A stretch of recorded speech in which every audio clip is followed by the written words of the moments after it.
Deep in the mountains, nestled within a secluded valley, lay a small, quiet village. A single road snaked its way in and out, its path swallowed by dense forests and jagged cliffs. Life in the village was simple, predictable, until it wasn't. At the heart of the settlement stood an old mosque, its weathered walls whispering prayers of generations past. The villagers, devout and disciplined, gathered there 5 times a day, their voices rising in unison beneath the dim glow of lanterns.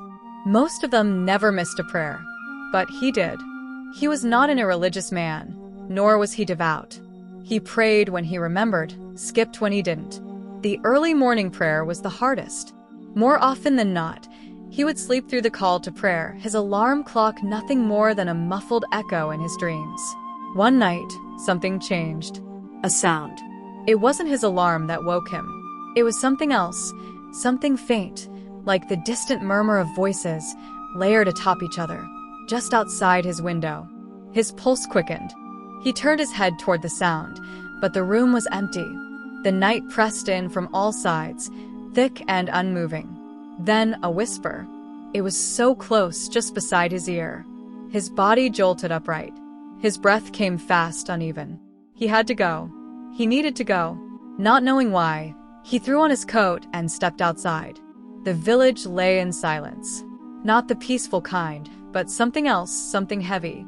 The usual rustling of trees was absent, the wind eerily still.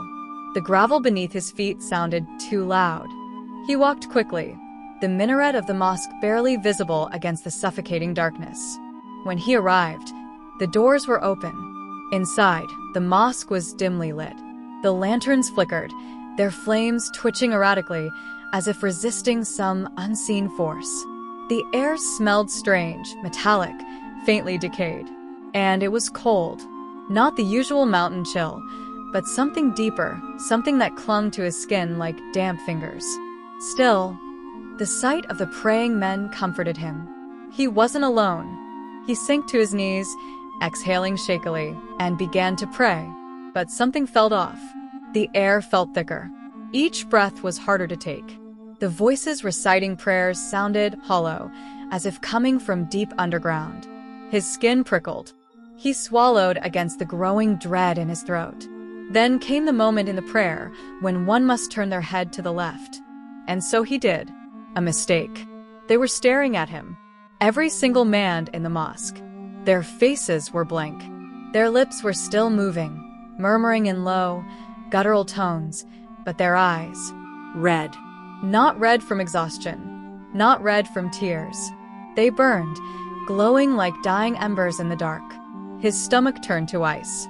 His limbs locked, his breath caught somewhere between his lungs and his throat. He recognized some of them, neighbors, friends, elders, people he had known all his life, people who had been buried years ago. A soft sound escaped his lips, some broken mix of a prayer and a sob. The moment it did, the murmur stopped. Silence. A silence so unnatural, so absolute, it rang in his ears. Then, all at once, they moved. Not all at once. Not like people. Their heads snapped toward him in a series of delayed, jerky motions, like puppets on rusted strings. The air in the mosque collapsed around him, heavy and suffocating, pressing against his chest like unseen hands. Something shifted in the room. The walls felt closer. The darkness thickened. And then, a single step. One of them, something wearing the skin of a man, stepped forward. That was all it took. His body finally obeyed. He ran. He didn't remember leaving the mosque. He didn't remember bursting through the doors, stumbling over the steps, or sprinting through the empty village streets. He only remembered the sheer, paralyzing certainty that if he stopped, even for a second, something would catch him. By the time he reached his house, his chest was burning, his limbs trembling, his skin drenched in cold sweat. He slammed the door shut, twisting the lock with shaking hands. The clock on the wall read 3:07 a.m. Not prayer time. Not even close. His stomach churned. What woke me? His mind screamed for answers, but the deeper truth clawed at his bones. It wasn't a dream. It wanted him there. He never set foot in the mosque again. Not once. Not even when guilt gnawed at him. Not even when people asked why. Because every time he so much as looked at its towering silhouette in the distance, he saw them. And they saw him. Some nights, as he lay in bed, he swore he could hear it again. That whisper, just outside his window. Closer. Waiting.